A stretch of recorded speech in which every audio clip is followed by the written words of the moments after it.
આવી ગયા બધા? હાલો હાલો જલ્દી જોઈન થઈ જાઓ. હાલો વિદ્યાર્થી મિત્રો, કેમ છો બધા? મજામાં? આશા કરું છું તમે મજામાં જ હશો. આપણે પહેલા બે લેક્ચર આપણે જોઈ ગયા, ખબર ને? પાર્ટ 1 પાર્ટ 2 એમાં શું શું ભણ્યા? બહુ મજા આવી. હા, તો હવે આગળ મજા લેવી છે કે હું એમને જવા દઉં? નહીં સર, નથી લઈ. લેવી છે? હા બસ, લેવાની જ હોય ને. ના થોડીક પડે, કારણ કે આવી વસ્તુ તમને બીજે ક્યાં મળે. એટલા માટે આપણે જોવું પડે ને. હા, એટલે આ સમજવું પડે આ શું કહેવા માંગે છે. હવે આપણે અડધો ભાગ તો જોઈ ગયા, બે ટોપિક તો જોઈ ગયા 7માંથી. આ ત્રીજો ટોપિક એ જોવો પડે ને. પહેલો આપણે કયો ભણ્યા હતા? ભૂમિને તૈયાર કરવી.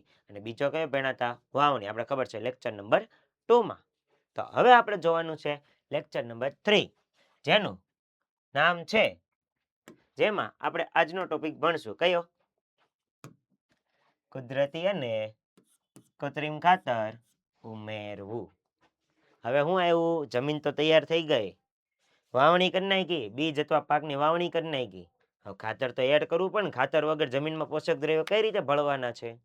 અલગ અલગ પોષક દ્રવ્યો આવે, આપણે બધાને ખબર છે. નાઇટ્રોજન, ફોસ્ફરસ, પોટેશિયમ, સલ્ફર, ઘણા બધા, કેલ્શિયમ છે. આ બધા પોષક દ્રવ્યો જોવે. અલગ અલગ પાકના અલગ અલગ પોષક દ્રવ્યો જોવે તો એની આટલું ખાતર ઉમેરવું જ પડે. હા, તો એ ખાતર આપણે જોવાનું છે. ખાતર બનાવવાની પદ્ધતિ જોશું, ખાતર કઈ રીતે ઉમેરવા, એ ખાતરના ફાયદા શું, એ ખાતરના નુકસાન શું, આ બધી વસ્તુ આપણે જોવાની છે. ખબર પડી ગઈ? હા, તો ચાલો આપણે આગળ વધીએ. જો આમાં ખાતર દેખાય છે, કૃત્રિમ ખાતર, કુદરતી ખાતર. હા બસ, તો આપણે આ જ જોવાનું છે. અને આન પછીનો ટોપિક જે સિંચાઈ છે, નિંદણથી રક્ષણ છે, અને લણણી. બધી વસ્તુ આપણે નેક્સ્ટ લેક્ચરમાં આપણે જોશું. પહેલા આપણે કુદરતી કૃત્રિમ ખાતર જોઈ લઈએ કે શું કહે છે. તો જો ટોપિકનું નામ છે કુદરતી અને કૃત્રિમ ખાતર ઉમેરવું. જો નીચે દેખાય છે, આ જે બનાવેલું ખાતર છે ને, વનસ્પતિઓના મૃત વનસ્પતિઓનો કચરો હોય, આ એ બધી જગ્યાએ ત્યાં બનાવેલું ખાતર હોય ને, સડેલું ખાતર, આ સડેલો કોહવાટ હોય, એ કુદરતી ખાતર કહેવાય. કયું કહેવાય? કુદરતી ખાતર. એ આ વસ્તુ. અને જે આ બીજી દેખાય છે ને, આ બીજી વસ્તુ જો મસ્ત દાણા બનાવ્યા છે, અલગ અલગ પોષક દ્રવ્યોથી ભરપૂર બનાવેલા છે, જે રસાયણોથી ભેગા થયેલા હોય, એ બધા ખાતરો આપણે જમીનમાં નાખીએ, જેથી એને પોષક દ્રવ્યો પૂરા મળી રહે. ક્યાં? પાકને. તો એ બધા ખાતરોને કયું કહેવાય? કુદરતી ખાતર કહેવાય છે. ચાલે, એટલી ખબર પડી ગઈ કે કુદરતી ખાતર કયું અને કુદરતી ખાતર. હા બસ, જો કુદરતી ખાતર આવું નોર્મલ આવે, જે કુદરતી રીતે બને, જે માટી, જમીન, વનસ્પતિનો કચરો, એ બધામાંથી બને. જે આ કૃત્રિમ ખાતર છે, એ વસ્તુ છે ને સ્પેશિયલી ફેક્ટરીમાં બનાવવામાં આવે, કારખાનામાં એ રીતે સ્પેશિયલી એમાંથી પોષક તત્વો અલગ કાઢીને એવા દાણા બનાવવામાં આવે, જેથી કરીને જમીનમાં વાવો તો એ ઉગે. આ રીતે વસ્તુ હોય. એટલે બે પ્રકારના ટોટલ ખાતર આવે, કુદરતી ખાતર અને કુદરતી ખાતર.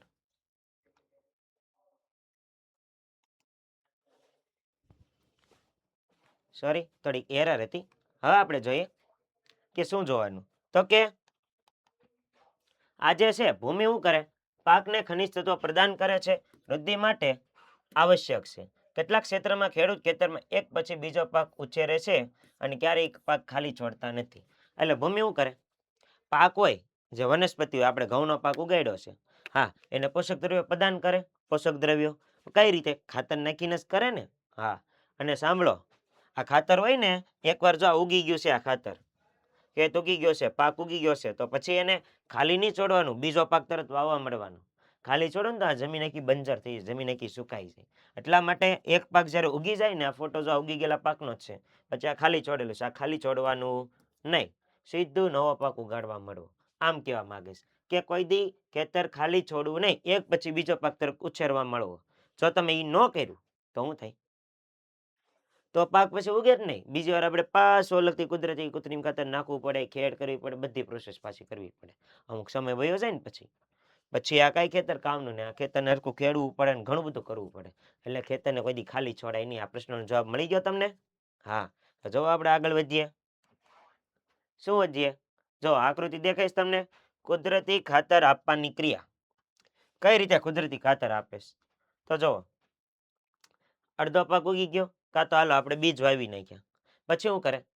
ઉપરથી આ બધા જો ખેતર વાવે છે, આ બધા આ જો આ ખાતર છે, આ બેન જે આ જે માસી છે, માસી બેન, તો એ જો આ ખાતર પકડીને નાખે છે. કેમ? કારણ કે અહીંયા હજી એટલો બધો પાક ઉગ્યો નથી આપણે. તો ઉગાડવા માટે આપણે ખાતર નાખવું પડે ને, હા બસ એ રીતે કુદરતી ખાતરનો ઉપયોગ કરે છે. હું કીધું સતત પાકને ઉગાડવાથી માટીમાંથી કેટલાક પોષક દ્રવ્યો ઓછા થઈ જાય છે. આ ક્ષતિ પૂરી કરવા માટે ખેડૂત ખેતરમાં કુદરતી ખાતર આપે છે. હવે જો આ એક પ્રશ્ન આવ્યો, પાકની ફેરબદલી કેમ કરવામાં આવે? આગળની સ્લાઇડમાં આવશે, પણ અત્યારે હું તમને કહી દઉં છું. પાકની ફેરબદલી એટલા માટે કરવામાં આવે કારણ કે આ જો ઘઉંનો પાક છે, આ ચોખાનો પાક છે. બે પાક છે, એક ઘઉંનો છે અને એક ચોખાનો છે. તો ઘઉંના દાખલા તરીકે નાઇટ્રોજન જોવે છે, ફોસ્ફરસ જોવે છે, સલ્ફર જોવે છે, કેલ્શિયમ જોવે છે. અને ચોખાના દાખલા તરીકે હાઇડ્રોજન જોવે, ઓક્સિજન જોવે, નાઇટ્રોજન જોવે અને પોટેશિયમ જોવે. આ અલગ અલગ પાક જોવે છે. તો જમીનમાં બધા પોષક દ્રવ્યો રહેલા છે. તો એકવાર મેં ઘઉંની ખેતી કરી તો આ 4 પોષક દ્રવ્યો વપરાણા: નાઇટ્રોજન, ફોસ્ફરસ, કેલ્શિયમ, સલ્ફર. આ એકવાર કરી પેન ફેરવી નાખું. જો એકવાર કરી એટલે આ 4 વપરાણા. પછી ઘણા ખરા ઓછા થઈ ગયા હોય, પરંતુ આપણે ફરીથી બીજા વર્ષે પછી ઘઉંની ખેતી કરી તો એ પાછા વપરાય. તો એક સમય તો પૂરા થશે ને. હા, એટલે 2 વર્ષે પાકની ફેરબદલી કરવામાં આવે. 2 વર્ષે. કેટલા વર્ષે? 2 વર્ષે પાકની ફેરબદલી કરાય. જો એ ન કરો તો શું થાય? છોડ બળી જાય. છોડને પોષક તત્વો મળે નહીં, છોડ હરખો ઉગે નહીં. એટલા માટે ઘઉંની જગ્યાએ મેં દાખલા તરીકે ચોખાનું વાવેતર કર્યું. તો જો આ પોષક દ્રવ્યો હતા એ વપરાઈ ગયા. નાઇટ્રોજન તો ભરપૂર માત્રામાં હતું એટલે એ હજી થોડુંક પડ્યું છે. એટલે હું આ ચોખા વાવું ને તો નાઇટ્રોજન તો એને મળવાનું જ છે. ઓક્સિજનની જમીનમાં હતું, હાઇડ્રોજન હતું, પોટેશિયમ હતું. આ પોષક તત્વો તો નથી ને, તો એની જરૂર નથી ચોખાના પાકને. હા, એટલે બીજા પોષક દ્રવ્યો વપરાઈ ગયા ને, એ તો જમીનમાં પડ્યા એમને રે, એનું જ કઈ ઉપયોગ થાય નહીં, તો એનો ઉપયોગ કરવો પડે ને. તો આ રીતે આપણે છે ને બચાવ કરીએ કે આપણે ખર્ચો આપણે છે ને ઓછો કરીએ કે બીજો પાક વાવીને. એટલે 2 વર્ષે 2 વર્ષ ઘઉંનો પાક ઉગાડ્યો તો 2 વર્ષ પછી ચોખાનો જ ઉગાડવાનો. આ રીતે કહેવા માંગે છે. એટલે 2 વર્ષે પાકની ફેરબદલી કરવામાં આવે છે. કેમ કે અમુક પોષક દ્રવ્યો હોય વપરાતા જ ન હોય જમીનમાંથી. ઘઉંને જોતા આ 4 જ જોતા છે, બીજા નથી જોતા, હાઇડ્રોજન, ઓક્સિજન. તો એ તો પડ્યા રહેવાના છે, તો એને આપણે ઉપયોગ કરાય. જેથી કરીને 4 વર્ષ સુધી ખેતર કેળવાની જરૂર રહેતી નથી. 4 વર્ષ સુધી ખેતર ખેડવાની જરૂર રહેતી નથી. આ સમયગાળો અલગ અલગ હોઈ શકે. મેં 2 વર્ષનો સમયગાળો રાખ્યો. 2 વર્ષે પાકની ફેરબદલી કોક 1 વર્ષે કરે, કોક 3 વર્ષે કરે. પણ મેં 2 વર્ષે લીધો એટલે 4 વર્ષ સુધી આપણે ખેતર ન ખેડીએ ને, ખેતરમાં નવું ખાતર કે એવું કંઈ ન નાખીએ ને તો ચાલે. સતત તો વાવણી થાય છે, ઉછેરાય છે પાકને, પરંતુ 4 વર્ષ સુધી ચાલે. જ્યારે જમીનમાં પોષક દ્રવ્યો પૂરા થઈ જાય પછી આપણે પાછું કૃત્રિમ ખાતર નાખવું પડે. ત્યાં લગી તો ચાલે ને. એટલે બચાવ થાય, આમાં ઘણો ખરો બચાવ થાય. એટલે 2 વર્ષે ઘઉં તો 2 વર્ષે ચોખા ઉગાડવામાં આવે છે. આ રીતે પાકની ફેરબદલી કરવામાં આવે. આગળની સ્લાઇડમાં પણ આવશે. હવે આ થોડુંક જોઈ લો. શું કીધું છે? ખાતર આપવાની ક્રિયા જોઈ લીધી. અયોગ્ય અપૂરતા કુદરતી ખાતર આપવાથી છોડ નબળા થઈ જાય છે. અયોગ્ય કેમ કીધું? અયોગ્ય ને અપૂરતા કે જેટલા જોતા છે જોઈએ એટલા પોષક દ્રવ્યો મળે નહીં. કોને? પાકને. પાકને જોઈએ તેટલા પોષક દ્રવ્યો ન મળે. તો પાકને આપણે ખબર છે પોષક દ્રવ્યો મળે અલગ અલગ પ્રકારના તો જ પાક ઉગે છે. જો એ ન મળે તો હરખી રીતે પાક ઉગે નહીં. પણ જે હોય પાકના પણ આપણે આગલા લેક્ચરમાં જોઈએ પીળા પડી જાય ઘણીવાર. કેમ પડી જાય? નાઇટ્રોજન નું હોય તો પડી જાય. આમ અલગ અલગ પોષક દ્રવ્યો ન હોય તો કથ્થઈ કલરના થઈ જાય, અલગ અલગ કલરના થઈ જાય. પણ ખબર પડી ગઈ? એટલા માટે આપણે પોષક દ્રવ્યોની જરૂર પડે છે. ક્લિયર છો? મેં આ એટલે પકડી રાખ્યું કારણ કે પહેલા તમને આખો સાર તો ખબર હોવી જોઈએ ને કે કુદરતી ખાતર, કૃત્રિમ ખાતર કેમ એડ કરીએ આપણે, શેના માટે એડ કરીએ. એટલા માટે એક લઈ કીધું. હવે આપણે થોડાક બહારના ટોપિકમાં આવીએ કે આપણે મનુષ્યના અમુક શત્રુઓ છે. જેમ કે કામ, ક્રોધ, લોભ, મોહ, ઈચ્છા, ઈર્ષા, ડર, આળસ અને અહંકાર. આ 9 પ્રકારના શત્રુઓ છે. એમાંથી ડર, આળસ અને અહંકાર આ 3 મનુષ્યના આંતરિક શત્રુઓ છે. જેમાંથી ડર અને આળસ આ 2 વસ્તુ આપણામાં બહુ હોય. જ્યારે એક્ઝામ ટાઈમે છે ને આ વસ્તુ બહુ નડે આપણને. આ વસ્તુ આપણે બહુ હેરાન કરે. એટલે આળસ ન હોવી જોઈએ અને ડર પણ રાખવો જોઈએ નહીં. ચૂપચાપ આપણું કર્મ કરતું રહેવાનું બસ. આ જ વસ્તુ ગીતામાં ભગવાન શીખવાડે છે. તો આ વસ્તુ આપણે શીખવી પડે ને. હા, એટલે ચૂપચાપ આપણું કર્મ શું છે? શું છે આપણું કર્મ? ભણવાનું અને માર્ક લાવવાનું, બસ. તો એ કરો આમ કંઈ વાંધો? હા, આળસ આવે પણ મનને મનાવો કે આપણે કેમ થાય કેમ નહીં, મારે ત્યાં યાદ કેમ ન રહે, મને આ સમજાય કેમ નહીં, મને આ બોરિંગ કેમ લાગે, પ્રશ્ન પૂછો. મનને જ્યારે પ્રશ્ન પૂછો એટલે મન તમારું ઓટોમેટિક એક્ટિવ થતું જાય કે હા હે આવું તો અમે કંઈ વિચાર્યું નહોતું. પછી ઓટોમેટિકલી અંદર ને અંદર આઈડિયા આવશે કે હે આમ આપણે કરવું છે ને આવી રીતે આપણે ઇન્ટરેસ્ટિંગ આને બનાવીને આપણે એને વાંચી શકીએ. અડધું ઇન્ટરેસ્ટિંગ બનાવીને તો હું આવું છું, અડધું ઇન્ટરેસ્ટિંગ તમે બનાવો તમારી રીતે, જેથી કંઈ આ લેક્ચર જોવાની તમને મજા આવે, સમજવાની મજા આવે. તો જે જોઈન નથી થયા સીધી રીતે થઈ જાઓ, મજા આવશે અહીંયા તમને. હરાર જે તમારા મિત્રો છે બધાને બોલાવી લો, કારણ કે આવી વસ્તુ તમને કંઈ મળશે નહીં, મેં બધા લેક્ચરમાં તમને કહું છું. હા, તો હરખી રીતે ભણવું હોય, સરખી રીતે સમજવું હોય તો આ લેક્ચર જો ફરજિયાત છે. આ લેક્ચર પૂરો થાય ને હું તમને એટલી ગેરંટી આપું છું કે કુદરતી કૃત્રિમ ખાતરમાં કાંઈ તમને ડાઉટ નહીં રહે, બધી જ વસ્તુ સોલ્વ થઈ જાય. કઈ રીતે બને શું કામ વપરાય કુદરતી, શું કામ કૃત્રિમ વપરાય, ન વપરાય, બધી વસ્તુ આપણે જોશું. જોવો હવે આગળ શું છે. આગળ જો આ વિડીયો દેખાય છે, જો એમાં ખાતર નાખે છે, જોઈ લો શાંતિથી આ વિડીયો.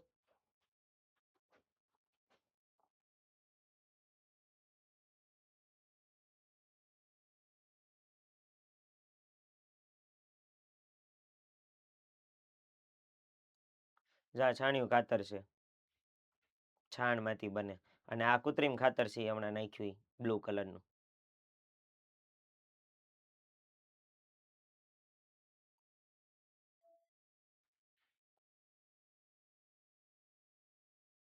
આ માટીમાંથી બનાવેલા બધા કુદરતી ખાતર હોય, પણ જે બીજા અલગ કલરના હોય ને બધા કૃત્રિમ ખાતર હોય, જે આપણે માનવે બનાવેલા હોય.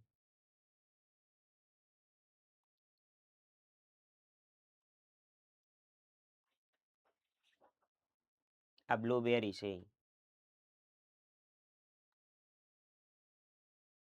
જો આ કૃત્રિમ ખાતર નાખ્યા બ્લુ કલરનું. આ પાછું કુદરતી ખાતર છે, જો આ કુદરતી જ છે. તમને ઓળખતા આવડી જાય, હમણાં હું તમને ફોટો બતાડીશ.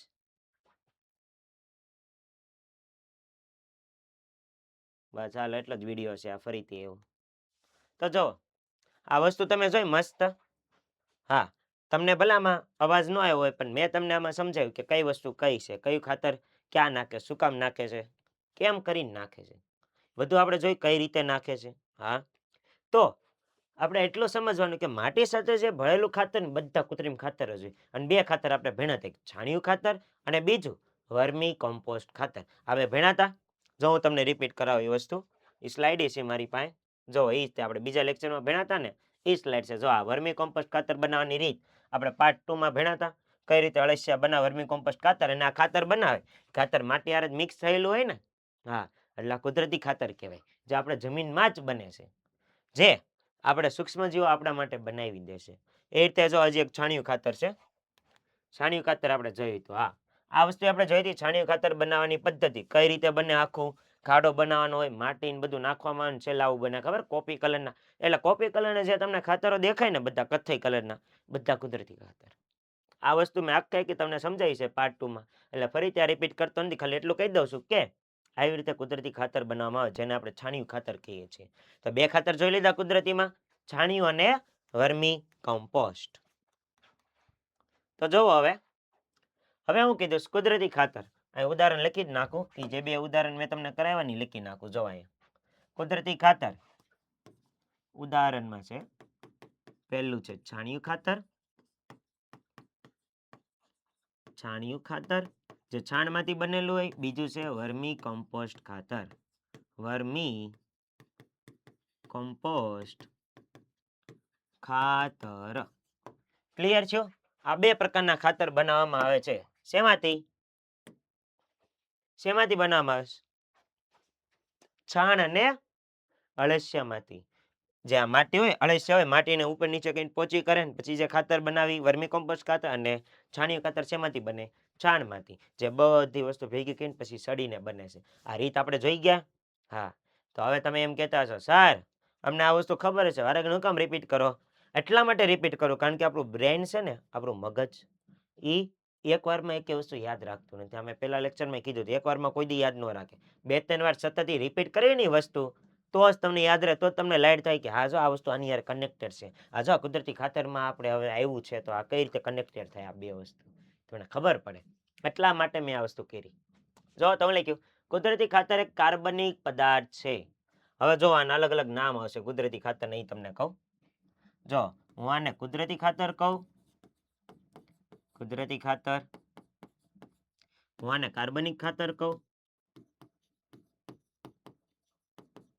હું આને જૈવિક ખાતર કહું, હું આને શુદ્ધ ખાતર કહું. આ બધું એક જ. અને આની જ જગ્યાએ હું આને જો ક્યાં લખું, અહીંયા જ લખું, જો ઉપર અહીંયા લખું. જો હું આને કૃત્રિમ ખાતર કહું, જો અહીં લખું છું, કેમ અહીં નથી લખાતું. હું આને કૃત્રિમ ખાતર કહું, અકાર્બનિક ખાતર કહું,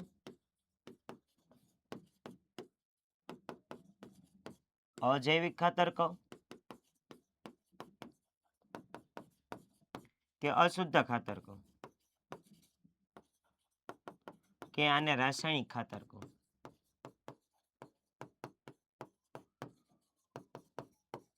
આ બધી વસ્તુ એક જ છે. તમને એમ થતું છે ઓહો સર એટલા બધા નામ છે આના. કુદરતી ખાતરને કાર્બનિક ખાતર કહેવાય, જૈવિક ખાતર કહેવાય, શુદ્ધ ખાતર કહેવાય, કૃત્રિમ ખાતર છે ને રાસાયણિક ખાતર કહેવાય, અકાર્બનિક ખાતર કહેવાય, અજૈવિક ખાતર કહેવાય, અશુદ્ધ ખાતર કહેવાય. આમાં કેમ યાદ રાખવા? થતું હશે ને? હા.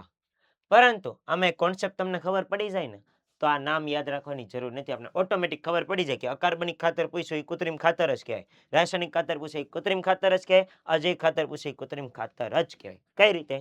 જોવો એમાં કૃત્રિમ ખાતર છે એ આપણે મનુષ્ય દ્વારા જ બનાવવામાં આવે, જે ફેક્ટરીમાં બનાવવામાં આવે. હા, ફેક્ટરીમાં રસાયણોનો ઉપયોગ કરવામાં આવે અને પછી જે ખાતર બનાવવામાં આવે રાસાયણિક ખાતર કહેવાય. હા, અને એ ખાતર અશુદ્ધ હોય. કેમ? રસાયણોવાળી બધી વસ્તુ એ ખાતર આપણે નાખીને એમાંથી જે પાક ઉગ્યો એને આપણે પાક ખાઈ તો આપણે નુકસાન કરે છે. એટલે અશુદ્ધ વસ્તુ હોય તો જ નુકસાન કરે. હા, અજૈવિક ખાતર કહેવાય. અજૈવિક ખાતર એટલે જૈવિક એટલે જીવંત આપણે કહેવી, તો અજૈવિક એટલે જીવંત નથી એમ. ઓલામાં કેમ સૂક્ષ્મજીવો હોય, આમાં સૂક્ષ્મજીવો ન હોય, આમાં ખાલી પોષક દ્રવ્યો હોય. પોષક દ્રવ્યો અજૈવિક કહેવાય. હા, એટલે અજૈવિક ખાતર કહેવાય અને અકાર્બનિક ખાતર કહેવાય છે. આવી રીતે એના નામ આપણે યાદ રાખી શકીએ. કાર્બનિક ખેતી તમે જોઈ હશે, કાર્બનિક શુદ્ધ ઓર્ગેનિક ખેતીના ઇનઓર્ગેનિક ખેતી કહેવાય. કઈ રીતે ખબર? આનો કચરો હોય ને આમાં કઈ કચરાનું વિઘટન થાય નહીં.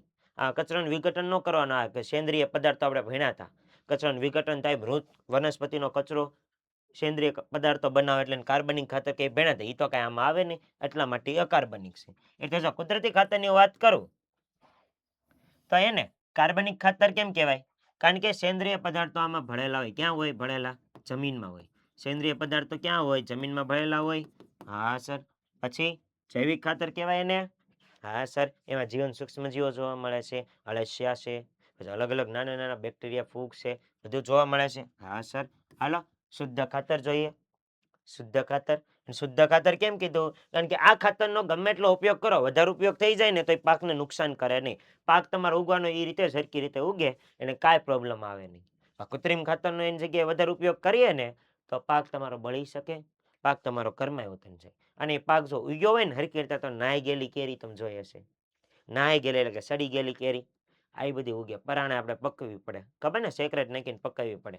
એવા પાક ઉગે. જેવા આપણે રાસાયણિક ખેતી કરવી ને તો, અકાર્બનિક ખેતી કરવી ને તો, અત્યારે આપણને ખબર છે આ જમાનામાં આપણે કોઈ વસ્તુ પ્યોર મળતી નથી. બહાર માર્કેટમાં બધી વસ્તુ રસાયણો, કેમિકલ, ઇન્જેક્શન નાખીને જ આવે છે. કેમ? કારણ કે બધો પાક બધાને પહોંચી રહેવાતો નથી અને ફટાફટ બધાને બધું જોતું છે.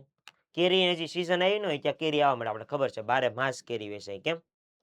એ બધું જે પરાણે પકવી હોય તો જ બારે માસ વેચાતી હોય ને, નકર એની સિઝન ઉનાળાની છે તો ઉનાળામાં જ આવી જોવે ને. હા, એમ કહેવા માંગે છે. એટલા બધા અલગ અલગ નામ છે. શેના નામ છે? કુદરતી ખાતર અને કૃત્રિમ ખાતરના. તો જુઓ હવે, જે વનસ્પતિ અને પ્રાણીઓના વિઘટનથી પ્રાપ્ત થાય છે. કીધું મેં કૃત્રિમ જે કુદરતી ખાતર છે વનસ્પતિ અને પ્રાણીઓ જમીનમાં દટાવાથી, એનું વિઘટન થવાથી, સડીને પછી પ્રાપ્ત થાય છે. ખેડૂત વનસ્પતિ તેમજ પ્રાણીના નકામા દ્રવ્યોને એક ખાડામાં એકઠા કરી તેનું વિઘટન કરવા માટે તેને ખુલ્લા છોડી દેશે. વિઘટન કેટલાક સૂક્ષ્મજીવો દ્વારા થાય છે. આખી પ્રોસેસ આગલા લેક્ચરમાં આપણે ભણી ગયા. વિઘટન કરવા માટે છોડી દે જમીનમાં, પછી અળસિયા જેવા સૂક્ષ્મજીવો હોય એ એને વિઘટન કરે, એને ખોતરીને અલગ કરે, એમાંથી પોષક દ્રવ્યો અલગ કાઢે. બસ એ જ વસ્તુ છે. વિઘટિત પદાર્થને કુદરતી ખાતરના સ્વરૂપમાં ઉપયોગી લેવામાં આવે છે. છાણિયા ખાતરમાં આપણે જોયું હતું કેવી રીતે 1 કે 2 મહિના સુધી સડવા દેવામાં આવે, વિઘટન થાય અને પછી એનો ખાતર તરીકે ઉપયોગ કરાય. બસ આ જ વસ્તુ છે. એટલે આ વસ્તુ યાદ ન રાખો અને ઓલી છાણિયા ખાતરવાળી સ્લાઇડ તમે ખાલી યાદ રાખો ને, તમે જોઈ લો ને કે આ રીતે છાણિયું ખાતર બને છે, હમણાં મેં બતાવી હતી. બસ ઇનફ છે આપણા માટે. આ બધું વાંચવાની જરૂર નથી. હા, જો પ્રોસેસ આપેલી છે કુદરતી ખાતરની. પહેલા હું કર્યું, નકામા દ્રવ્યો એકઠા કરવા, હા કરી નાખ્યા. પછી જમીનમાં દાટ્યા, પછી એને ખુલ્લું છોડી દીધું સડવા માટે તડકામાં. પછી સૂક્ષ્મજીવો દ્વારા વિઘટન, અળસિયા નાખ્યા વિઘટન કરવા માટે. વિઘટિત પદાર્થ દ્વારા કુદરતી ખાતર આપણું તૈયાર થઈ ગયું. આ ખાતર છે છાણિયું ખાતર. કુદરતી ખાતરમાં 2 અંશ, છાણિયું ખાતર અને વર્મી કમ્પોસ્ટ ખાતર. તો આશા કરું છું તમને કુદરતી કૃત્રિમ ખાતરમાં ઘણી ખરી ખબર પડી ગઈ છે. તમારે એનસીઈઆરટીમાં એટલી જ વસ્તુ છે, પરંતુ મેં તમને ઘણી ડિટેલમાં સમજાવી છે. હજી હું ડિટેલમાં થોડુંક સમજાવીશ કે કેમ કૃત્રિમ ખાતર વપરાય, કેમ કુદરતી ખાતર ન વપરાય, કે કુદરતી ખાતર કેમ વપરાય, કૃત્રિમ ખાતર કેમ ન વપરાય, એ આપણે જોઈએ. એટલે ફાયદા ગેરફાયદા બેયના છે, કુદરતી અને કૃત્રિમ ખાતરના. હવે હું આપેલું આ વર્મી કમ્પોસ્ટ ખાતર આપણે જોઈ લીધું, છાણિયું ખાતર જોઈ લીધું. આ રીત જોઈ લેજો એટલે તમને ખબર પડી છે કુદરતી ખાતર કહેવાય કોને ને બને કઈ રીતે. તો હવે આ છે આપણે, મેં આગલા લેક્ચરમાં વાત કરી હતી એમ, જેમ બને એમ જલ્દી જોડાઈ જાજો. 1350 રૂપિયા હજી ચાલે છે, અત્યારે જ શરૂઆત છે એટલા માટે. પછી ધીમે ધીમે આંકડો 6000 પહોંચી શકે છે. તમને ખબર હશે આમાંથી શું મળશે, લાઈવ લેક્ચર, એનું ડાઉટ સોલ્યુશન બધું પીડીએફ મળી જાય. નોટ્સ બનાવવા માટે નોટ્સ અમારી બનાવેલી છે, એ બનાવશો તોય ચાલશે. બધી વસ્તુ સોલ્યુશન છે, યુનિટ ટેસ્ટ છે, બધું મળશે. તો વાર શેની છે, રૂકો, વાર શેની છે એમ, રૂકવું છે ને કારણે આપણે આગળ વધતું રહેવું પડે ને ફટાફટ. તો ફટાફટ આગળ વધવું હોય તો ફટાફટ બેચ પરચેસ કરીને ફટાફટ ભણવા મળવી. હા, અને પછી આપણે સારું રિઝલ્ટ લાવી શકીએ, તમને બધાને ખબર જ છે. તો હાલો જોડાઈ જાઓ બધા.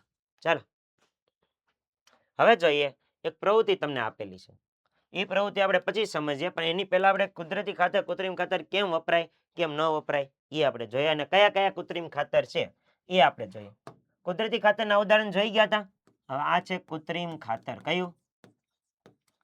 કૃત્રિમ ખાતર. એના ઉદાહરણ છે કૃત્રિમ ખાતરના ઉદાહરણ. કૃત્રિમ ખાતરમાં જો પેલો યુરિયા આવ્યું. યુરિયાનું અણુસૂત્ર છે NH2CO NH2. અણુસૂત્ર યાદ રાખવાની જરૂર નથી, સીધું યુરિયા ખાતર એમ કરીને યાદ રાખજો. કેવા કલરનો આવે? તો કે વ્હાઈટ કલરનો આવે, દાણા જેવું આવે. જે આપણે ખેતરમાં નાખીએ હમણાં બ્લુ કલરના દાણા જે આપણે આવ્યા હતા ને, કૃત્રિમ ખાતર જ હતું એક પ્રકારનું. આ યુરિયામાં વ્હાઈટ કલરના દાણા આવે, પણ એમાં કેવા આવે? ફૂલ વ્હાઈટ હોય. આમાં ચમકેવા વ્હાઈટ હોય. જે એમોનિયમ સલ્ફેટ નામનું ખાતર આવે ને, એમાં ચમકેવા વ્હાઈટ હોય. એમાં કઈ કઈ વસ્તુ આપેલી જોવો, મેન વસ્તુ કઈ છે એમાં આપેલી 46% નાઇટ્રોજન. એટલે કે નાઇટ્રોજનનું પ્રમાણ ફૂલ વધારે છે, 46% છે આમાં. આમાં 21% નાઇટ્રોજન, 24% સલ્ફર. આ રીતે કરીને અલગ અલગ પોષક દ્રવ્યો એટલા પ્રમાણમાં હોય એમ કીધું છે. બીજા પોષક દ્રવ્યો હોય આમાં બહુ ઓછી માત્રામાં હોય. જે મેન પોષક દ્રવ્યો જોવે ને એ વધારે માત્રામાં હોય. એટલે નાઇટ્રોજનની જો કમી હોય ને તો યુરિયા ખાતર એડ કરવું, નાઇટ્રોજન સલ્ફર બંનેની કમી હોય તો એમોનિયમ સલ્ફેટ એડ કરવું મોટી માત્રામાં હોય તો. અને P2O5 ફોસ્ફરસ પેન્ટોક્સાઇડ આપણે કેવી, જેને સુપર ફોસ્ફેટ કેવી છે. P2O નું ફૂલ ફોર્મ છે ફોસ્ફરસ પેન્ટોક્સાઇડ. એ ખાતર આવે જો આવે આની જેવા આપણે ઓલી કાકરી કેમ હોય એ કાકરી જેવું તમને લાગે ને, આ બસ એવું ખાતર આવે. ચોથું આપણે જોઈએ પોટાશ, મેરિએટ ઓફ પોટાશ, જેને પોટેશિયમ ક્લોરાઇડ આપણે કહીએ છીએ KCl પોટાશ. હા, તો આવા લાલ જેવા કલરનું હોય. લાલ જ છે ને? હા, લાલ જેવો જ કલર છે, થોડો કથ્થઈ જેવો.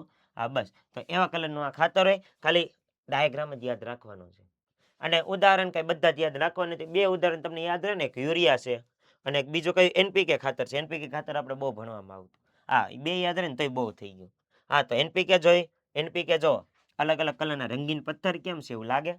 હા બસ એ રીતે યાદ રાખવાનું કે રંગીન પથ્થર વાળું હોય ને આ ખાતર NPK જ કહેવાય. આ તમને ખબર પડે. બાકી હું ચાહે તો તમને ઉદાહરણે ખાલી સીધા બોલી જાત કે આ બધા ખાતર આ, પણ તમને વિઝ્યુઅલાઇઝ ન થાય. વિઝ્યુઅલાઇઝ થવા માટે એ ખાતરના ફોટા બતાવ્યા છે કે આવી રીતે પડીકીમાં આવે અને આવા કલરના દેખાય છે. NPK જો કેમ અલગ અલગ રંગીન કલરના પથ્થર જેવા દેખાય. હા, એમાં અલગ અલગ પોષક દ્રવ્યો હોય, નાઇટ્રોજન હોય, ફોસ્ફરસ હોય, પોટેશિયમ. આ જો એક વ્હાઈટ કલરનું છે, વ્હાઈટ કલરનું છે, લાલ કલરનું છે અને કથ્થઈ કલરનું છે. આ ત્રણે નાઇટ્રોજન, ફોસ્ફરસ ને પોટેશિયમ હોય છે. તો એ વસ્તુ એમાં હોય ભરપૂર માત્રામાં. અને રેશિયો હોય જુઓ, 19/19/19 નો રેશિયો હોય. 100% વોટરમાં સોલ્યુબલ છે, NPK ફર્ટિલાઇઝર છે, એટલે કે પાણીમાં દ્રાવ્ય છે. વોટર સોલ્યુબલ એટલે પાણીમાં દ્રાવ્ય, એટલે આ વસ્તુનો ઉપયોગ આપણે કરી શકીએ. આ એક છે ને કાં યુરિયા છે, આ બેનો ઉપયોગ મોટા પાયે કરવામાં આવે છે. આ બધી પોષક દ્રવ્યોની કમી હોય ને એના માટે, ને કાં એમોનિયમ સલ્ફેટ છે, સલ્ફર જોવે તો એ ઉપયોગ કરવામાં આવે છે અલગ અલગ પાક માટે. તો તમને ઘણી ખરી ખબર પડી હશે કે આ કેમ આવું કરવામાં આવે છે, ને કૃત્રિમ ખાતર કેમ ઉમેરવામાં આવે. આને ગેરફાયદો છે, ખબર છે એ આપણે જોઈએ. કૃત્રિમ ખાતર તો ઉમેરું, પણ ગેરફાયદો છે ને જો લખ્યું છે, કૃત્રિમ ખાતર કુદરતી ખાતર યોગ્ય ઉપયોગ દ્વારા ફળદ્રુપતા જાળવવી. તો કૃત્રિમ ખાતરના પહેલા તો ફાયદો પહેલા કેવી, પછી આનો ગેરફાયદો જોઈએ. કે પહેલા ફાયદો શું છે કૃત્રિમ ખાતરનો, કે પાક વધારવામાં સહાય કરે. ઘઉં મકાઈ જેવા પાક વધારવામાં સહાય છે. ઘઉં ને મકાઈને નાઇટ્રોજન, ફોસ્ફરસ, પોટેશિયમ જેવા પોષક દ્રવ્યોની જરૂર પડે, તો આ તો ભરપૂર માત્રામાં મળે, એટલે પાક તો મસ્ત રીતે ઉગવાનો છે. હા ભાઈ, એક ગેરફાયદો છે. જોવા અહીંયા અત્યંત વધારે ઉપયોગ કરો ને આનો, તો શું થાય, ફળદ્રુપતામાં ઘટાડો, જમીનની ફળદ્રુપતા નાશ પામે, પોષક દ્રવ્યો બધા કાંઈ કામના નહીં. જમીનમાં પાણી આપણે નાખ્યું ને વહીને વયા જાય. જળ પ્રદૂષણનું કારણ બને. જળ પ્રદૂષણનું કારણ કેમ, આ છે તો રસાયણ. આપણે ખેતરમાં પાણી પાયું, સિંચાઈ કરી, ખેતરમાં આપણે પાણી પાયું, તો એ બધા ઉપર રહેવાના છે, એ બધા હારે પાણી ભળવાના છે, તો કેમિકલ હોવાના કારણે પાણીનું પ્રદૂષણ કરે. હા, ફળદ્રુપતા ઘટાડે, પાણીને પ્રદૂષિત કરે, કીધું. હા, જો છે ગેરફાયદા. એટલા માટે આ કૃત્રિમ ખાતર ઉપયોગ ન કરાય. બીજો ગેરફાયદો કયો ખબર, જો આ ખાતર નાખીને આપણે પાક ઉગાડ્યો હોય ને, ઘઉં કે મકાઈ છે આપણે ઉગાડ્યું હોય, તો એ વસ્તુ સારી નહીં, રસાયણવાળી આવે. કેરી કેમ આવે, પરાણે પકવેલા આવે. જમરૂખ છે પરાણે પકવેલા આવે, મોટા મોટા જમરૂખ, એમને નથી બન્યા. અમુક રસાયણો નાખ્યા હોય, કાં તો કલમ વાવેતર કર્યો, એ રીતે બન્યા અલગ અલગ રીતે. તો કૃત્રિમ ખાતર નાખીને જો આપણે ઉગાડીએ ને ગમે પાક ને, એ આપણે ખાઈએ ને, એનું સેવન કરીએ ને, તો આપણે માંદા પડીએ. એ વસ્તુ આપણા માટે સારી નહીં, અને બધા અલગ અલગ રોગ ફાટી નીકળે. એટલે કુદરતી ખાતરનો ઉપયોગ છે. પાક વચ્ચે ખાલી ખેતર હોય. બીજું કીધું, શ્રમિક માત્રના રચનાઓ. ઓકે, ઉત્પાદન ક્યાં કરવામાં આવે, કારખાનામાં કરવામાં આવે છે. કુદરતી ખાતર છે એનું ઉત્પાદન તો જમીનમાં જ કરવામાં આવે, ખેતરમાં મૃત સેન્દ્રિય પદાર્થો કોવાઈને. અને કુદરતી ખાતર છે એનું ઉત્પાદન ક્યાં કરવામાં આવે, કારખાનામાં હોય. કૃત્રિમ ખાતર, સોરી, કૃત્રિમ ખાતર હોય ને એ આપણે મનુષ્ય જ બનાવે, રસાયણોમાંથી જ બનાવે ખાતર. હા, તો એ ખાતર આપણે કારખાનામાં બનાવીએ, અને કુદરતી ખાતર છે ને આપણે જમીનમાં બનાવીએ, જે કુદરતી રીતે બને છે. તો આપણે એટલી તો ખબર પડી જ જાય કે જે ખેતરમાં બન્યું એ જ વસ્તુ બેસ્ટ હોય ઇન્ડસ્ટ્રી કરતાં. ઇન્ડસ્ટ્રી એટલે આપણે ઉદ્યોગો કહીએ, ઉદ્યોગો કે કારખાનામાં બન્યું એની કરતાં આપણે ખેતરમાં બન્યું બેસ્ટ કહેવાય. એટલા માટે કુદરતી ખાતરને સૌથી બેસ્ટમાં બેસ્ટ કીધું છે. ખબર પડી તમને? હાલો, તો આપણે આગળ જોઈએ. પાકની ફેરબદલી. પાકની ફેરબદલી આપણે પહેલા જ જોઈ ગયા કે શું કરવામાં આવે, શું કામ કરવામાં આવે. કારણ કે એકવાર જે પોષક દ્રવ્યો જે હોય, આ જો કઠોળનો પાક છે, નાઇટ્રોજનની પૂર્તિ જોતી, હાલો નાઇટ્રોજન મળી ગયો. પછી બીજી ઋતુમાં આપણે ઘઉંનો પાક નાખ્યો, તો એને નાઇટ્રોજન જોતો છે. તો જો નાઇટ્રોજનની ઉણપ આવે. હા, એટલે પાકને બદલવો પડે ને. પાક આપણે દાખલા તરીકે ઘઉંને નાઇટ્રોજન જોતો છે, એનો એ પાક આપણે 2 વાર વાપરો તો નાઇટ્રોજન પૂરા થઈ જાય, ત્રીજી વાર વાપરે ઘઉંનો પાક ઉગે નહીં. એટલા માટે પાકની ફેરબદલી કરવી જોઈએ, એ જ વસ્તુ કીધી છે. પછી આપણે જોઈએ, હું કીધું ફેરબદલી દ્વારા જમીનની ફળદ્રુપતા જળવાઈ રહે છે, પાકની ઉપજ વધે છે, જમીન રહે છે. ફેરબદલી કરો ને તો જમીનની ફળદ્રુપતા એમનેમ જ રહે. કેમ? બીજા પોષક દ્રવ્યો એ વપરાય, એટલે ઉગવાનું છે જ તે જમીન. હા, પ્રોડક્શનની પેદાશી આપવાની છે, જેથી કે આપણી મહેનત, ખેડૂતની મહેનત પાણીમાં જાય નહીં. એટલા માટે આ બધી વસ્તુ કરવામાં આવે છે. અને ખેડૂત જો ખુશાલ થઈ ગયો, હા, અલગ અલગ પાક ઉગાડીને. કેમ? અલગ અલગ પાક ઉગાડે ને તો જમીનની ફળદ્રુપતા જળવાય. નકર વારા ઘણી ઓલું ખાતર નાખ જ કરવું પડે. ભલે કુદરતી નાખો કે કૃત્રિમ નાખો, વારા ઘણી નાખવું પડે, જે વસ્તુ સારી નહીં. 4-4 વર્ષે મેં કીધું પાકની ફેરબદલી કરવામાં આવે. કેમ? એટલા માટે. હાલો, જમીન જ પછી ફેરવવામાં આવે, કારણ કે જમીન આખી ઓલી થઈ જાય 4 વર્ષે. બાકી 2 વર્ષે આખો પાક ફેરવવામાં આવે. ચાલ અહીંયા તો હવે તફાવત જોઈ લો. અડધો તફાવત આપણે આવી ગયો છે, તો હવે ખાલી જોવાનો જ છે. શું? અકાર્બનિક ખાતર છે. અકાર્બનિક ક્ષાર કહો કે અકાર્બનિક ખાતર કહો, એક જ છે. કયું? કૃત્રિમ ખાતર, જેને આપણે રાસાયણિક ખાતર પણ કહીએ છીએ. હા સર, હાલો, રાસાયણિક ખાતર એટલે કુદરતી ખાતર છે, જે કુદરતી રીતે બનેલું છે. તો એવું કીધું છે પ્રાકૃતિક પદાર્થ છે, એટલે કે કુદરતી પદાર્થ છે. કયો? કુદરતી પદાર્થ છે, જે શેમાંથી બને? છાણ છે, માનવના નકામા પદાર્થો એટલે કે મળ છે, માનવના મળ, ગાયોના મળ એટલે કે છાણ થયું.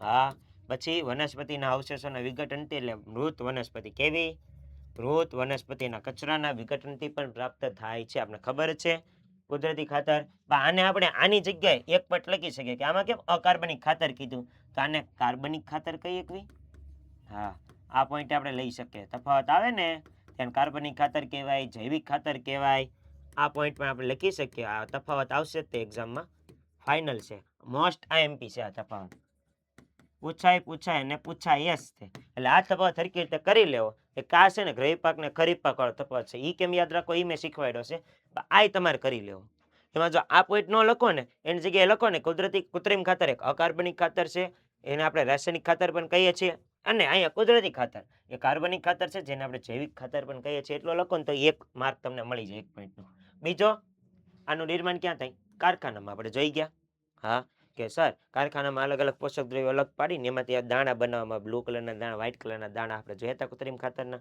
હા સર અને આ ખેતરમાં બનાવવામાં આવે છે માટી જેવું લાગે માટીમાં જ ભળેલું હોય છાણિયું ખાતર અને વર્મી કમ્પોસ્ટ ખાતર અને આ 2 પોઈન્ટ લખાઈ ગયા પછી ઉદાહરણ લખી નાખવાના હમણાં પણ ઉદાહરણ જોયા કુદરતીમાં છાણિયું વર્મી કમ્પોસ્ટ જોયા આમાં યુરિયા અને એનપીકે આપણે યાદ રાખવાનું તો ઉદાહરણ આપણે લખી શકીએ પછી કૃત્રિમ ખાતરથી જમીનને સેન્દ્રિય પદાર્થો પ્રાપ્ત થતા નથી કુદરતી ખાતરથી થાય છે ને સેન્દ્રિય પદાર્થો ખબર હોવી જોઈએ મૃત વનસ્પતિઓ અને પ્રાણીઓનો નકામો કચરો છે જમીનમાં વિઘટન થવાને કારણે જે વસ્તુ તૈયાર થાય ને સેન્દ્રિય પદાર્થો કહેવાય છે તો સેન્દ્રિય પદાર્થ આમાં તો ભરપૂર માત્રામાં હોય કુદરતી ખાતરમાં પણ કૃત્રિમ ખાતરમાં હોય નહીં એટલે આ પણ તમે ન લખો તોય ચાલે પછી કૃત્રિમ ખાતરમાં વનસ્પતિ માટે જૈવિક પોષક દ્રવ્યો જેવા કે નાઇટ્રોજન ફોસ્ફરસ પોટેશિયમ ભરપૂર માત્રામાં હોય પણ આ યુઝ કેમ ન કરાય પોષક દ્રવ્યો જોવે છે એ તો મળી છે પણ યુઝ કેમ ન કરાય કારણ કે કેમિકલ છે એટલે કેમિકલ વાળા ખાતર યુઝ કરવા નહીં જેને આપણે રાસાયણિક ખાતર ગુજરાતીમાં કહીએ છીએ આમાં કુદરતી ખાતરમાં વનસ્પતિમાં જૈવિક પોષક દ્રવ્યો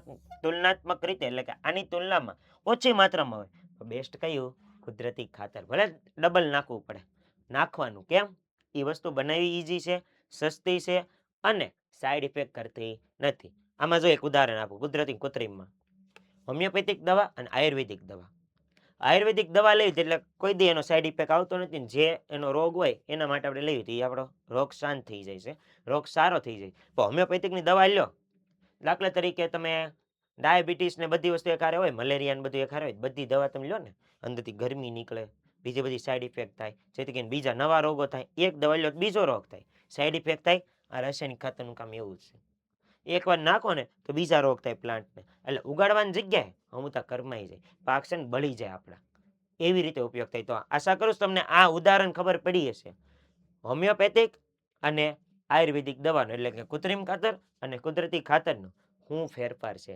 કેમ કુદરતી ખાતર જ વપરાય અને કેમ કૃત્રિમ ખાતર ન વપરાય હતા એમ કહેતા સર બસ કરો આપણે કેટલું એકનું એક પણ નકરું હારા ગણીએ આ એકનું એક વારા ગણી તમારા મગજમાં ટકોર કરું ને તો એ તમે મગજમાં ઉતારો નકર એકવારમાં કોઈ દી કોઈ ઉતારીને હા ઉતરું હાલો પછી લેક્ચર મૂક્યો ત્યાં ભૂલી ગયા બધું બીજી વાર જોવો ત્યાં કે આ તો નવું છે આ તો આપણે ભણ્યા જ નહોતા આવું થાય ઘણી વાર મારે થતું એટલે કહું છું જોવો તો આ તફાવત ખબર પડે કે એમાં તફાવતમાં પહેલો પોઈન્ટ કયો અકાર્બનિક ખાતર ઈ યાદ રાખવાનો બીજો કારખાનામાં તૈયાર થાય છે ત્રીજો સેન્દ્રિય પદાર્થો પ્રાપ્ત થતા નથી આ રાખો હતા આ બેમાંથી કોઈ પણ એક પોઈન્ટ યાદ રાખી શકો ને ચોથો ઉદાહરણ આ લખી નાખશો ને એટલે 3 માર્કનો તફાવત પૂછાય કાં તો 2 માર્કનો પૂછાય તમને આવડી જાય 2 માર્કનો તફાવત પૂછાય 3 પોઈન્ટ લખવાના 3 માર્કનો તફાવત પૂછાય તો 4 પોઈન્ટ લખવાના કઈ રીતે લખવા હવે તમને ખબર પડવી જોઈએ કુદરતી ખાતર આ કૃત્રિમ ખાતર છે એમાં 2 ખાતર લખી નાખું છું એનપીકે ખાતર અને બીજું કયું ખાતર છે યુરિયા ખાતર આ 2 અને આમાંય 2 ખાતર લખી નાખવાનું ઉદાહરણ બહુ થઈ ગયા આપણે વધારે નથી જોતા આમાં છાણિયું ખાતર અને બીજું કયું છે વર્મી કમ્પોસ્ટ ખાતર તો ખબર પડી તમને હા તો આ રીતે આખો તફાવત આપણે યાદ રાખી શકીએ આ જ રીતે બીજા તફાવત પણ યાદ રખાવીશ આગલા લેક્ચરમાં એટલે કે આગલો જે બીજું ચેપ્ટર આવે એમાંય આવશે તફાવત તે જોજો મજા આવશે તમને આમાં કાંઈ તમને નવું લાગે કે વસ્તુ નવું લાગે તો મને કમેન્ટ કરીને કહેજો ચોક્કસ તમારો જવાબ આપીશ ઓકે કમેન્ટ કરજો મને હાલો તો કુદરતી ખાતરના ફાયદા તમારા એનસીઈઆરટીમાંની ટોપિક છે કે હવે આ છેલ્લો ટોપિક છે કૃત્રિમ ને કુદરતી ખાતરમાં એમાં કુદરતી ખાતરના શું ફાયદા છે એ આપણે જોવાનું આની જો 2 સ્લાઇડ છે એક હરકે જ છે ખાલી થોડુંક એમાં એડ કરવાનું છે એટલે હું પછી લઈશ પહેલા કુદરતી ખાતરના ફાયદા જોઈ લો હું કીધું છે પહેલા તો જમીનની જળ ધારણ ક્ષમતામાં વધારો થાય. આ જમીનમાં જે પાણી નાખ્યું છે, જળ ધારણ એટલે જળ એટલે પાણી. શું? પાણી. ધારણ એટલે અમુક વસ્તુ આપણે ધારણ કરતા હોય ને, કાંઈક વસ્તુ આપણે આપતા આપણે લેતા હોય, ગ્રહણ કરવી એમ. પાણીને ગ્રહણ કરવું. શું કરવું? ગ્રહણ કરવું. ક્યાં? જમીનમાં. એટલે કે જમીન હોય ને, જમીન પાણીને ગ્રહણ કરવાની ક્ષમતા વધારો કરે. એટલે ઘણો સમય સુધી પાણી આમ ઉપર જ રહે, બહુ નીચે ઉતરે નહીં, પછી રહી રહીને ઉતરે. એટલે કીધું છે આ જલધારણ ક્ષમતા છે ને એમાં વધારો થાય. જમીનની જલધારણ ક્ષમતા એટલે પાણીને પકડી રાખવાની કેપેસિટી, જેને ઇંગ્લિશમાં વોટર હોલ્ડિંગ કેપેસિટી કહીએ છીએ. આપણે ખબર છે, આપણે પાણી પાયું હોય પાકને ગમે એ વસ્તુને, તો 2-3 દિવસ થાય પછી પાકમાં પાણી નીચે ઉતરે, ત્યાં લગી ઉપર જ રહે. હા, તો એમાં વધારો કરે. કયું ખાતર? કુદરતી ખાતર. બીજું, જમીન છિદ્રાળુ થઈ જાય છે, જેનાથી વાયુ વિનિમયમાં સરળતા પ્રાપ્ત થાય છે. હાલો, કુદરતી ખાતર નાખ્યું, જમીન એ મસ્ત ખેડેલી છે, વચ્ચે આમ કાણા કાણા વાળી જગ્યા રહેવાની છે ને. આપણે જમીનમાં જોવી તો પોલી જમીન જ હોય, પાણી નાખેલું એટલે. હા, તેમાં જગ્યા રહેવાની છે, તો હવામાનનો ઓક્સિજન જમીનમાં જવાનો છે, મૂળિયામાં જવાનો, જે આપણે પાક ઉગાડ્યા એના, અને એમાં એને બધી વસ્તુ મળે, શ્વાસોશ્વાસની પ્રક્રિયા થાય, ઓક્સિજન CO2 ની આપલે થાય છે. વનસ્પતિ ખબર છે CO2 વાયુનો ઉપયોગ કરે તો જમીનમાં એને મળવાનો છે. હા, અને ઓક્સિજન વાયુ મુક્ત કરે છે. પ્રકાશ સંશ્લેષણની પ્રક્રિયા આપણે ભણી ગયા. ઓકે, હાલો. તે ફાયદાકારક સૂક્ષ્મજીવોમાં વધારો કરે છે. આપણે જે ફાયદાકારક છે, જેમ કે અળસિયા. કયા? જો અહીં આપેલા છે અળસિયા. હા, અળસિયા. પછી જો અહીં મશરૂમ આપેલી છે, મશરૂમ નામની ફૂગ છે. હા, પછી જો આ બેક્ટેરિયા છે. આ બધા સૂક્ષ્મજીવોમાં વધારો કરે, જેથી કરીને પાકને ઉગાડવામાં સરળતા રહે, પાક ઉત્પાદન સારી રીતે થઈ શકે છે. એટલે કુદરતી ખાતરમાં આ બધી વસ્તુ મળે, પછી છેલ્લી વસ્તુ કઈ મળે? જમીનના બંધારણમાં સુધારો કરે. જો આ ખાતર નાખ્યા વગરની જમીન છે અને ખાતર નાખેલી જમીન છે, ઘણો ફરક છે. જો ખાતર નાખીને પછી જમીનને ખેડો એટલે જમીન ફળદ્રુપ થઈ જાય, ફળદ્રુપ ન હોય ને, એટલે ફળદ્રુપતા વધારે જમીનની. હા, એટલે કીધું જમીનના બંધારણમાં સુધારો કરે છે, જમીનને સારી કરે છે. એટલે કોઈ પણ ખેતી હોય, કોઈ પણ જગ્યા હોય ને આપણે વાવેતર કરી શકીએ છીએ, એમ કહેવા માંગે છે. ક્લિયર? હા, બસ ક્લિયર થવું જોઈએ. મારો છોકરો, મારો અહીંયા ભણેલો છોકરો ક્યાંય પાછો ન પડવો જોઈએ. હજી તમને કહું છું, મેં જે ભણાવ્યું છે તમને યાદ રહેવું જ જોઈએ. રે કેમ નહીં?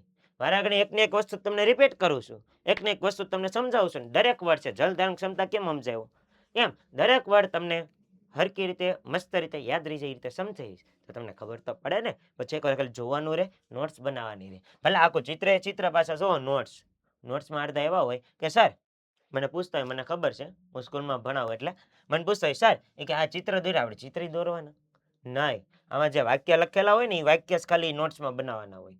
જે ઇમ્પોર્ટન્ટ વાક્ય હોય, ઇમ્પોર્ટન્ટ જે આમાં સેન્ટેન્સ હોય એ જ બનાવવાના, બીજા નહીં બનાવવાના. એ અમને ખબર પડી જાય નોટ્સ કઈ રીતે બનાવી. સમજ્યા તમે? આ તો ગ્રાફિક ઇમેજ છે આખી કે સમજાવવા માટે તમને લીધી, ફોટા માટે. છેલ્લે તમારા નોટ્સમાં તો ખાલી વાક્ય જ લખવા પડે ને. હા, આ રીતે નોટ્સ બનાવવાની, ખબર પડી? અને નોટ્સ તમે બનાવી જ શકો, હજી તમારી પાસે ઘણો ટાઈમ છે. સમજ્યા તમે? એટલે અત્યારે તે રીતે નોટ બનાવવાનું શરૂ કરજો, ભણવાનું શરૂ કરજો, તો જ મજા આવશે. નકર મજા આવશે નહીં. નકર એમ થાય થોડાક સમય પછી, સર અમે ઘણા પાછળ રહી ગયા છીએ, તમે આગળનો આગળ કરાવતા જાઓ, અમારે શું કરવું? તો બેટા પેલા જોવું પડે ને, આપણે અરે રહેવું પડે. એક લેક્ચર તો પાછળ રહી ગયો ને, મારો અનુભવ છે, કહી દઉં છું, ધીમે ધીમે 2 લેક્ચર, 3 લેક્ચર, 4 લેક્ચર, 5 લેક્ચર પાછળ જ રહી જાય. પછી ધીમે ધીમે વધતા જાય લેક્ચર ને, પછી બેકલોગ વધશે ને, પછી કેવો સર અમારે વાંચવાનું રહી ગયું છે, એક્ઝામ કેમ દઈ? પછી એક્ઝામ દેવી નહીં ગમે. મેં ઓનલાઈન તૈયારી કરેલી એટલે હું તમને કહું છું, મારા ઉદાહરણથી. એટલે રોજનું રોજ કરાવું ને, કરવું ડેઈલી, પરફેક્ટ કામ કરી નાખું, એક્ઝામ આપી દેવી, પેપર સોલ્વ કરી નાખું, બસ પૂરું. બીજું કાંઈ આપણે કરવાની જરૂર નથી. એટલી વસ્તુ કરી શકો ને પછી ભલે રમવા જાઓ. મને ખબર છે તમારે રમવા જોવે, તમે નાના છો હજી, પણ પહેલાં આપણું કામ પૂરું કરવું પડે ને. હારું કામ જરૂરી છે, કારણ કે આ જ વસ્તુ તમારે આગળ કામમાં આવશે. જ્યાં ડિગ્રી હશે ને તમારી પાસે, તે તમને જોબ જ્યારે ગોતવા જાઓ તે ડિગ્રી માગશે, તે તમારે કામ આવશે. તે તમને ખબર પડશે કે હું ભણ્યો હોત ને, હું ભણી હોત ને તો સારું હોત. સમજી ગયા? એટલે મારા વહાલા વિદ્યાર્થી મિત્રો, તમે શાંતિથી એકાગ્રતાથી ભણો. હવે થોડુંક જ છે, હવે આપણે લેક્ચરનું એન્ડિંગ જ છે. જોવો હવે શું કીધું છે? કુદરતી ખાતર દ્વારા આ પોષક દ્રવ્યોની પૂર્તિ થાય. કયા કયા? નાઇટ્રોજન છે, ફોસ્ફર, પોટેશિયમ છે, મેગ્નેશિયમ છે, સલ્ફર છે, આયરન છે, મેંગેનીઝ છે, ઝીંક છે, કોપર છે, મોલિબ્લેડનમ છે, બોરોન છે. આ બધા પોષક દ્રવ્યો છે. આ તત્વો છે ને 1 થી 30 તત્વો જ્યારે તમે યાદ રાખો ને, ઓલા જે પેલા 1 થી 30 તત્વો તમારે યાદ રાખવાના આવતા, છઠ્ઠા ધોરણથી જ તમારે આવે છે. 8મામાં તમારે 1 થી 30 તત્વો આવે છે, છઠ્ઠા ધોરણમાં 1 થી 15 આવતા યાદ રાખવાના. Nitrogen, helium, lithium, beryllium, boron, carbon, nitrogen, oxygen, fluorine, neon, sodium, magnesium, aluminium, silicon, phosphorus, sulphur, chlorine, argon, potassium, calcium, 20 તત્વો થઈ ગયા. 21 થી 30. Scandium, titanium, vanadium, chromium, manganese, iron, cobalt, nickel, copper, zinc. Copper, zinc. તો આ 30 તત્વો છે ને એ તમને આવડતા હોય ને તો તમને આ ખબર પડે કે આ શું શું વસ્તુ કહેવા માંગે છે. આ વસ્તુ છે ને કેળામાંથી તમને કેલ્શિયમ મળે, અને આ દિવાસળી છે ને એમાંથી આપણે સલ્ફર મળે. એટલા માટે આમાં ખાલી આકૃતિ જ આપેલી છે. આપણે ખબર પડે કે આપણે એમાં ઓળખી એક વિષય કે નહીં એમ. કે આમાંથી કેલ્શિયમ મળે, પોટેશિયમ મળે, પણ કેલ્શિયમ વધુ માત્રામાં મળે. અને આ દિવાસળી છે ને ગંધક કહેવાય. સલ્ફરને છે ને બીજી ભાષામાં ગંધક કહેવાય. આપણે વાઇસ ઘણી વાર જોયું, આપણે દીવાબત્તી આમ સળગાવતા હોય ને એ ઘણી વાર ઓલી વાઇસ આવે, આપણે ઘડીક મજા આવે, દારૂ જેવી વાઇસ હોય, હા ગંધક કહેવાય. તો એ વસ્તુ સલ્ફર કહેવાય, તત્વ આવે સલ્ફર. ઓકે, તો આ બધા પોષક તત્વો આપણે કુદરતી ખાતર દ્વારા મળે છે. બાકી આ તો જોઈ ગયા જળ સંગ્રહ ક્ષમતા, બંધારણમાં સુધારો, બીજું કાંઈ નથી. પરિણામ શું આવ્યું? જો પરિણામ તમારી સામે દેખાય છે, તમારી સામે દેખાય. જો પરિણામ કેટલા બધા પાકીને ઉગાડી નાખ્યા, જો કેટલો ખુશ થઈ ગયો. બસ આની જગ્યાએ પાક ઉગ્યો ન હોત, કૃત્રિમ ખાતર વાપર્યું હોત, વધારે પડતું વાપર્યું હોત તો ઉગે થરકો પાક. અને તો એટલો ખુશ થતા ખેડૂત નહીં. તો ખેડૂત દાદાને આપણે ખુશ કરવા હોય, આપણે દાદા લોકો જ હશે અમુકને જે ખેતી કરતા હોય, તો આપણે એ બધાને ખુશ કરવા હોય તો એ બધા હરકી આપણે ઇન્ફોર્મેશન દેવી પડે કે હા દાદા તમે જો આવી રીતે કરો ને, આવી રીતે તમે વાવેતર કરો ને તો આમ થઈ શકે. આપણે એ કહી શકીએ આપણે દાદાને, જો ખેતી કરતા હોય ને તો. બીજા ખેડૂત છે એને તો એના કોઈક ફેમિલી વાળો હોય, કોઈકને કોઈક સજેસ્ટ કરવાનું છે કે તમે જો વારાઘડીએ પાક ઉગતો નથી, વારાઘડીએ પાક ધોવાઈ જાય છે, તો શું તમે આ પાકનું વાવેતર ન કરી શકો કે ધોવાય જ નહીં? આવી રીતે તે ને ઉપાય આપે છે. તો એ જ આ પાક છે ને આપણી પાસે આવે છે. એટલે કે આપણે આ બધું મળી રહે નહીં, સમજ્યા તમે? તોય આપણે ખબર છે આપણા વર્લ્ડમાં આખું કે ખેતી ઘણી ઓછી થઈ ગઈ છે. કારણ કે ખેતીની જગ્યાએ નવા નવા મકાનો બનવા માંડ્યા છે. અને જે જંગલો હતા ને, જંગલોને આપણે કાપી નાખ્યા છે બધા. જેથી કરીને પ્રદૂષણ વધ્યું છે ને, ગ્લોબલ વોર્મિંગની અસર સર્જાની છે. બધી વસ્તુ કોલસો ચેપ્ટરમાં હું હરખી રીતે સમજાવીશ, એટલે તે આપણે વેઇટ કરજો, સબર કરજો. આનું ત્રીજું ચેપ્ટર જે છે ને કોલસો પેટ્રોલિયમ વાળું છે, એમાં ઘણું આવશે ભણવાનું. અત્યારે હું ખાલી એટલું કહી દઉં છું કે આ પ્રોબ્લેમ આવે. એટલા માટે આપણે ખેતી કરવી જરૂરી છે. આ ખેતી કરવાનું ચેપ્ટર એમને સરકારે નથી નાખ્યું આપણા સિલેબસમાં. તમને ખબર પડે, કારણ કે આપણે જેમ જેમ મોડર્ન જનરેશન, જે જેનજી જનરેશન આપણે કહીએ છીએ, એ જેનજી, બેનજી, આલ્ફા, બીટા, કોઈ પણ જનરેશન હોય, બધા જનરેશન એટલી ખબર હોવી જોઈએ કે ખેતી આપણે પહેલાના સમયમાં કરતા. ભાઈ અત્યારે આવું ભૂલી જ ગયા છે. આપણે ખેતી માટે તેને મજૂરી રાખી લઈએ કે હાલો ને ભાઈ ખેતી છે, બાપ દાદાને આપણે જમીનમાં આવી છે, એટલે કે આપણા પેઢી દર પેઢી આપણી પાસે આવી છે, આપણા પપ્પાની બધાની જમીન, તો એ જમીનને આપણે હાલો ને આપી દઈએ મજૂરી, એ કરશે, એમાંથી જે મળે એ આપણે લઈ લેવું. એમ નહીં, આપણે ખુદ જોવું પડે કે ખેતી કઈ રીતે કરે છે, કેમ કરે છે, આપણે જોવાઈ જવું પડે, નિગરાની નાખવી પડે. કેમ નહીં હાલાને કામ આપી દીધું, એમાંથી જેટલું આવે અડધું એ રાખે, અડધું રાખવું, એમ કહીને આ રીતે નહીં કરવાનું. એટલે જાણવી પડે કે આ ખેતી કઈ રીતે થાય. બસ તો આવી જ રીતે મારી સાથે આ સફરમાં તમે આગળ વધતા રહેજો, મને ખૂબ મજા આવશે. જોવો હવે અહીંયા, થેન્ક યુ. હવે એમાં તમે એમ કહો સર અમને આમાં શું બતાડો છો? થેન્ક યુ ખબર જ છે, બધા થેન્ક યુ છે લખે છે સ્લાઇડમાં. હું એ કહું છું, પણ મારે જે મેન વાત કેવી છે ને એ આપણે જોઈએ. કે મેન વાત કહું કે આપણે છે ને ખેતી કરવામાં કોઈ દી આનાકાની કરવી નહીં. એટલે ખેતી કરવાની જો થાય ને તો આપણે ઘણીવાર ગામડે ગયા હોય, ઘણીવાર ખબર આપણે આપણા દાદાને કોઈક રિલેટિવ્સ આપણા ખેતી કરતા, આપણે ખેતરે ગયા હોય ઘણીવાર કપાસનો પાક કાઢવાનું કે ઉગી ગયેલો એ પાક, તોય આપણે એ નથી કરતા. ખબર? આ છેડે એકવાર જોવાનું, જાણવાનું, એમાં જોશો ને તો તમને કાંઈક અલગ મજા આવશે. હા, જીવડા કપાસના ની બધા પ્રોબ્લેમ આવે, પણ હારો બીજી મજા આવશે તમને ખેતરમાં જવાની. એટલે એકવાર તમારા ગામમાં જો ખેતર હોય તો એકવાર એની મુલાકાત લેવી, જાણવું અને જોવું. આ વસ્તુ જે મેં ભણાવી છે ને અપ્લાય કરવાની, કે આ કુદરતી કૃત્રિમ ખાતર એડ કરવાની વાત કરી છે, જમીનને તૈયાર કરવાની વાત કરી, પછી આપણે સિંચાઈની વાત કરી, સિંચાઈની કરશું, વાવણીની વાત કરી. આ બધું કેવી રીતે જોવા મળે, જોવાનું, જેથી કરીને તમને પ્રેક્ટિકલ અનુભવ મળે. તો આવી જ રીતે મારી સાથે બના રહેજો. અને આપણે નેક્સ્ટ લેક્ચર આપણે સિંચાઈ છે, લણણી છે, આ નીંદણથી રક્ષણ છે, આ ટોપિક વિશે આપણે નેક્સ્ટ લેક્ચરમાં ચર્ચા કરશું. તો આવી રીતે મારી સાથે બને રહેજો. અને અત્યાર સુધી મારી સાથે બની રહેવા માટે તમને ખૂબ ખૂબ ધન્યવાદ. તો ચાલો આપણે નેક્સ્ટ લેક્ચરમાં મળીએ. અસ્તુ.